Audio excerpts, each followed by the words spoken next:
शरद पवार विरोधक नाही, शत्रू तर नाहीच नाहीत. ते महाराष्ट्रासह देशाचे मार्गदर्शक. संजय राऊतांची प्रतिक्रिया. आठवडाभरापूर्वी पवारांवरच्या टीकेनंतर दिल्लीत कार्यक्रमात राऊत पवार एकत्र. वारंवार बसत असलेल्या धुक्यांमुळे आपण आता धक्का प्रूफ उद्धव ठाकरेंचं विधान. कोण किती धक्के देते बघूया. त्यांना एकदाच असा धक्का देऊ की ते पुन्हा दिसता कामा नयेत, दिला इशारा. अशोक चव्हाणांच्या बालेकिल्ल्यात आमदार चिखलीकरांचं जोरदार शक्ती प्रदर्शन.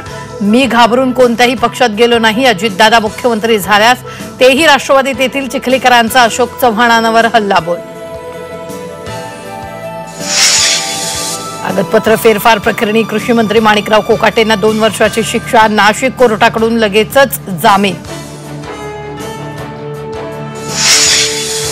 धनंजय मुंडेंना बेल्स पाल्सी आजारावर मात करून जनसेवेत रुजू होईल. मुंडेंची ट्विट करून माहिती.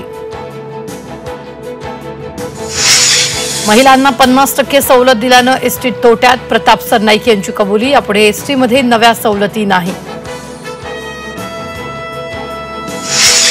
राज्यभरात लाडक्या बहिणींच्या अर्जाची छाननी सुरू. आणखी 2 लाख बहिणी अपात्र ठरणार. अपात्र लाडक्या बहिणींची एकूण संख्या 9 लाखांवर. सोनं चांदीच्या दरात पुन्हा प्रचंड वाढ. सोनं 90,000च्या उंबरठ्यावर. चांदी 1,02,000 रुपये प्रति किलो.